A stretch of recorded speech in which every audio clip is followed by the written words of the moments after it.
Okay, welcome to the presentation on experiences on flipping a bachelor level banking course. This is a course I've been teaching for around 10 years at the University of Vaasa. When I started, it was a very traditional course. I mean, it consisted of lectures and then it consisted of an exam. Maybe around 5 years ago, I changed it in the way that instead of an exam, the students' assessment consisted of continuous exercises they did throughout the course, also a learning diary, and quite importantly, also a video presentation they did in groups, topics such as a fintech business plan or financial education program they needed to devise or something like that. The main method of teaching was still lecturing. However, in the last academic year, the University of Vaasa encouraged to experiment with flipped learning. And this is what I tried in this course. Due to the pandemic restriction, the course was taught purely online during fall 21. And some of the things remained the same, like the principle of continuous exercises they did instead of an exam. Also, they did a lot of group work. But they actually did group work now also much more intensively, and also during the learning sessions they hadn't done before. And there was now much less lecturing, and whatever lecturing there was, I mean, it was short videos. Also, I needed to cut down the number of topics because now the students went more deeply into these issues, so they couldn't we couldn't handle as much topics as before. So basically there was two parts of the course.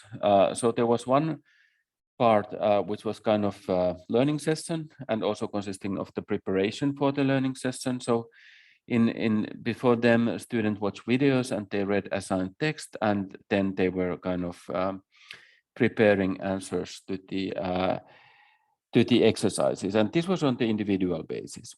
So what happened then in the learning sessions that lasted some 90 minutes? So first there was a review about the exercises they had completed. Then it was followed by a small lecture. I mean, this is maybe not orthodox flipping, but I did a kind of supplementary lecture, a short one, during that learning session. And then there started a discussion about these topics. And that was the main beef. I mean, the group assignment. So I gave them an assignment and they did it in groups. And this lasted something like 40 to 45 minutes. And then the session was wrapped up by a discussion about this assignment. So participation in this learning session was mandatory, but if the students for some reasons couldn't participate, they always had a kind of alternative to write an essay. And this was planned so that this writing an essay would have been more work for them than participating in the group work.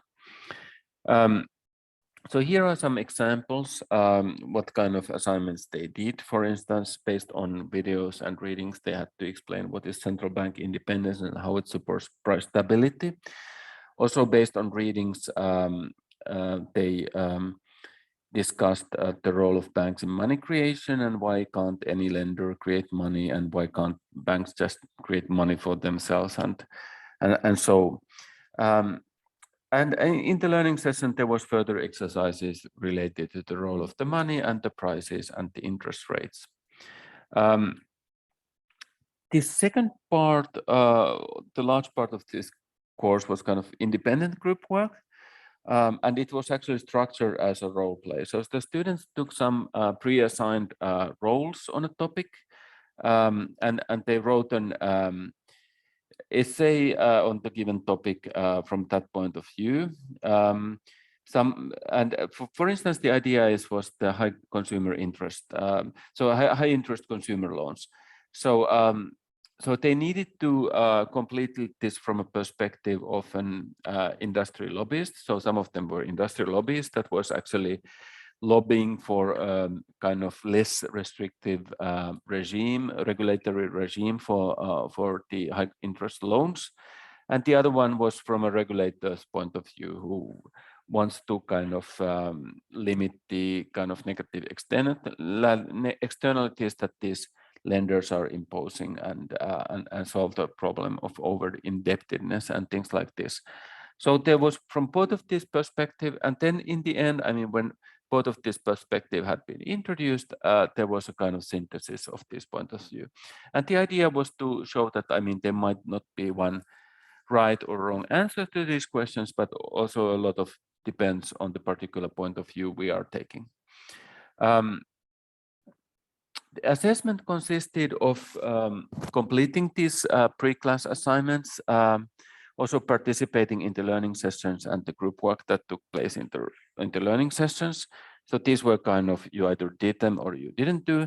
But then we something that was graded was the group work, and that was evaluated so that that each member got the same in the group got the same grade. Although, I mean, I also collected data on the reported participation in the group work, and if there was some irregularities, I mean, it also influenced grading. And then there was the learning diary, which was a kind of individual level assignment. Student experiences about this. So many students like the social aspect of this flipping. So, and of course, during the pandemic, this was especially important because students actually had less otherwise socially engaging methods of learning. So they really liked this. Then many students appreciated the more active approaches for searching information and collecting and presenting information on this subject.